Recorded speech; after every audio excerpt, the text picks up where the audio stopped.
সংসার, যেখানে আমরা শান্তি খুঁজতে ঢুকি, কিন্তু বেশিরভাগ সময় পাই কষ্ট, ভুল বোঝাবুঝি, অপমান, মানসিক চাপ।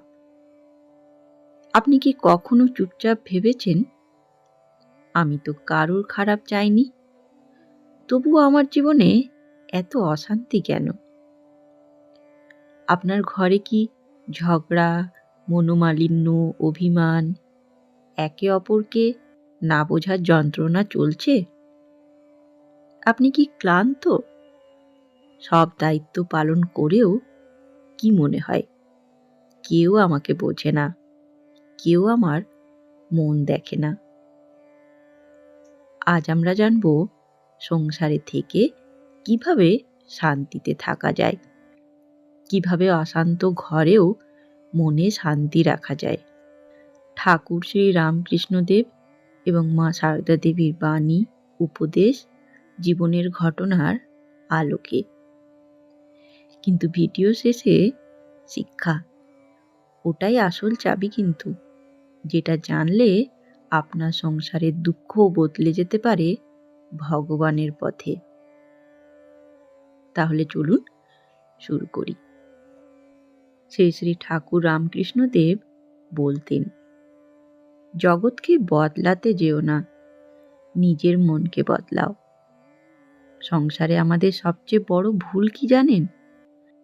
আমরা চাই স্বামী বদলাক, স্ত্রী বদলাক, শ্বশুরবাড়ির লোকজন বদলাক, ছেলে মেয়ে বদলাক, কিন্তু কেউ আমরা ভাবি না আমি বদলালে কেমন হয়।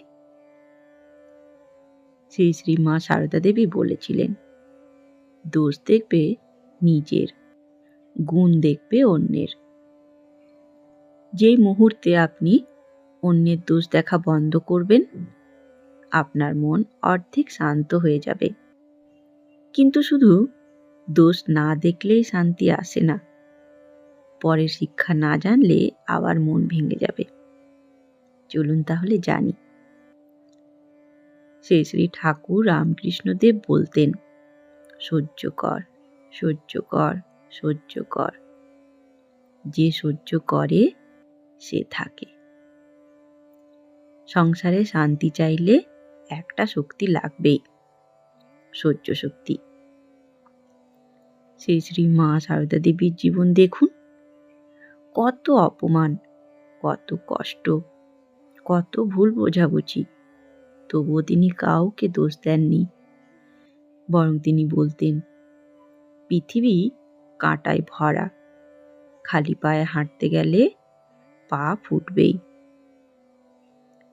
সংসার মানেই কাঁটা আছে, কিন্তু আপনি যদি কাঁটা নিয়ে কাঁদতে থাকেন তাহলে রক্তই দেখবেন, কিন্তু সহ্য করলে পথ পার হয়ে যাবেন।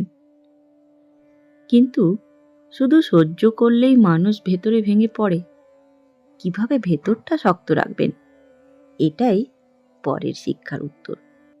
চলুন জানি। শ্রী শ্রী ঠাকুর রামকৃষ্ণদেব বলতেন, মানুষের ওপর ভরসা করিস না, ভগবানের ওপর ভরসা কর। সংসারের সবচেয়ে বড় কষ্ট কি জানেন? অপেক্ষা। ও আমাকে বুঝবে, ও আমাকে ভালোবাসবে, ও আমাকে মূল্য দেবে। কিন্তু মানুষ সব সময় পারে না, আর তখনই মন ভেঙে যায়। শ্রী শ্রী মা বলতেন, যার কেউ নেই তার ভগবান আছেন। আপনি যদি ভগবানকে নিজের সবচেয়ে কাছের করে নেন, তাহলে সংসারের আঘাতে মন ভাঙবে না, মন ভগবানের দিকে যাবে। কিন্তু ভগবানের উপর ভরসা রাখতে গেলে একটা অভ্যেস দরকার, যেটা না করলে মন আবার সংসারেই ডুবে যাবে। সেটা কি? চলুন এবার জানি। ঠাকুর বলতেন, নাম জপ করলে মন পবিত্র হয়। মা বলতেন, কষ্ট হলে নাম জপ করো, সব ঠিক হবে। আপনি সংসারে শান্তি চান, তাই তো? তাহলে সকাল সন্ধ্যা 5 মিনিট হলেও ভগবানের নাম জপ করুন। এটা কেবল ধর্মীয় কাজ নয়, এটা একটা মনের থেরাপিও। যে মন নাম জপ করে সে মন সহজে রাগে না, ভাঙে না, কষ্টে ডুবে না। কিন্তু একটা ভুল করলে জপ করেও শান্তি আসবে না। পরে শিক্ষাটা না জানলে সব বৃথা। তাই চলুন শুনি মন দিয়ে। শ্রী শ্রী মা সারদা দেবী বলতেন, সব নিজের হাতে রাখতে যেও না। সংসারের অনেক কষ্টের মূল সব আমার মতো হবে এই জেদ। ঠাকুর বলতেন, যা হয় মাই করাচ্ছেন। যখন আপনি ভাববেন সবকিছু ঈশ্বরের ইচ্ছায় হচ্ছে, তখন দেখবেন মন হালকা হবে। সব নিয়ন্ত্রণ করতে গেলে মাথা জ্বলে যায়, ভরসা করলে মন ঠান্ডা হয়। কিন্তু এখানেও একটা জিনিস না ছাড়লে সংসারে কখনো শান্তি আসবে না। সেটা কি? আসুন জানি। আমি ঠিক, আমার কথাই শেষ কথা, আমাকে মানতেই হবে। এই আমিটাই হলো আগুন। ঠাকুর শ্রী রামকৃষ্ণদেব বলতেন, আমি আর আমার, এটাই বাঁধন।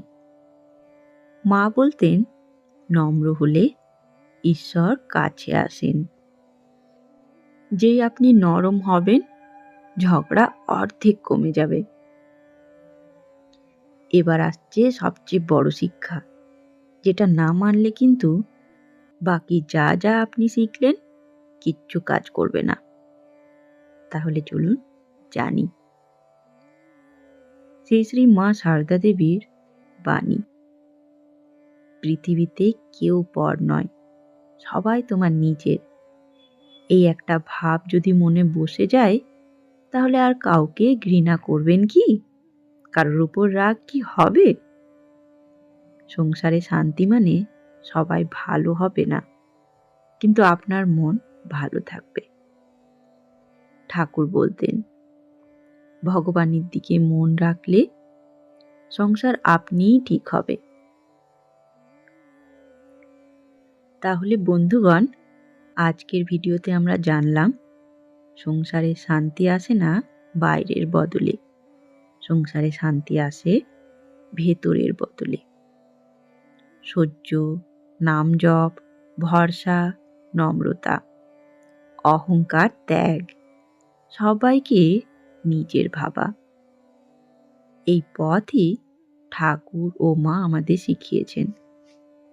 আপনি যদি আজ থেকে একটা শিক্ষা ধরেন, দেখবেন আপনার মন বদলাচ্ছে।